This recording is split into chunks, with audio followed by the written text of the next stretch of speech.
Activities at the Nigerian equities markets have been sour as investors react to a gloomy macroeconomic space on the half-year and second quarter earnings. Muktar Mohammed, analyst at Assar Investments, joins me to discuss the latest developments in the markets. Muktar, thank you so much for taking the time out to join us today.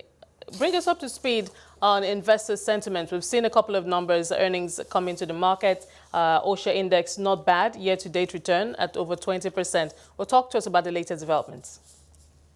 Well, the latest development is, just like you said in your report, investors' confidence is very low, especially when you had the hike in interest rate and then the information that came through from the Minister of Finance about our debt to revenue. So it has really impacted negatively at the market at this moment. And you can see since those information came in, the market has been going down. So the market needs a trigger, like I keep saying, and those trigger has to come in terms of the results. Even if you've seen some result from ETI, yet it did not move even the stock itself. So now, as we are now, is perception. Investors are looking at their perception of the market. They are really not so excited about the market, knowing that you cannot differentiate the market. You cannot separate the market from the economy.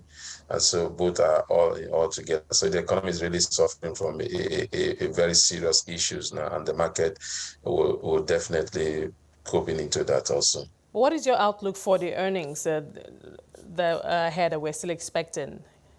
And how the state of the economy is going to reflect on those numbers? You see, fortunately, sometimes the numbers are not reflective of what is happening in the economy.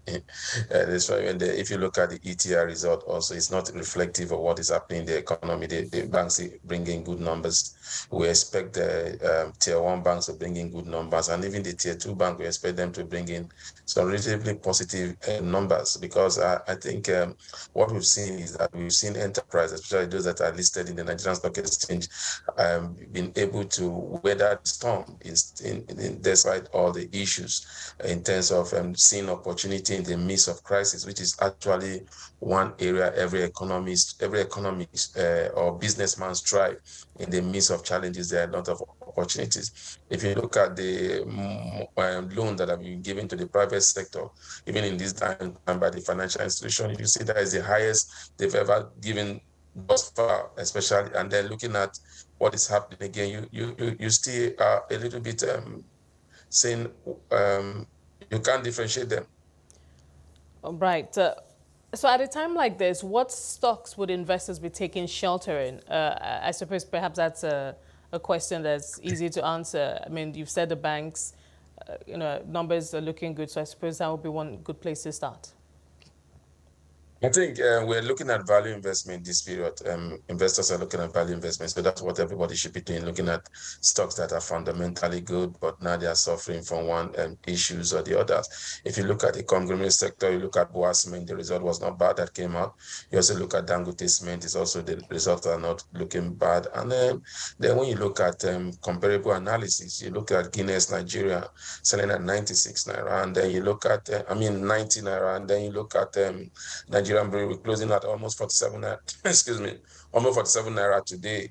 So when you look at those numbers, you tend to say, okay, I think it's time to look at Nigerian Brewery as a value stock for investment. So that, and like you said, the banking sectors also, especially the ones that are paying interim dividends in any moment from now, is also, when the economy is down, liquidity is king. And we also tier 2 bank, we mustn't take our eyes off Fidelity Bank. They have a lot of resilience. They've been giving in fantastic numbers, and I think that's a stock to look out for, even if they are not paying interim dividends. So for me, there's still a lot of opportunity in the market, and then again, I think the communication sector, I think since the listing of MTN, for the first time, MTN is selling below 200 naira at the close of market today. I think that's a very bargain opportunity for investors to look at that stock in the long term. More what I'm saying about the long term prospect of these stocks, not in the short term.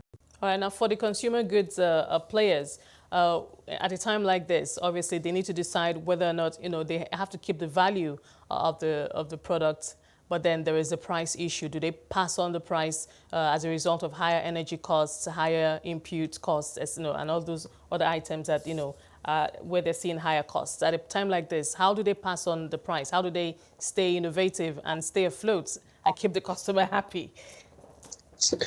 Esther, that's a very difficult thing for them. I think the only way they will have to do is, sadly, it might just be in the area of cutting jobs, because in terms of their production cost is still high, inflation is high, production cost is high, exchange rate volatility is high. They must look at ways of reducing costs, and sometimes, unfortunately, is the resources, the human resources that suffered in those periods. So for them to be able to maintain costs, even if they have to bring in those goods a little bit low, then one side has to give in.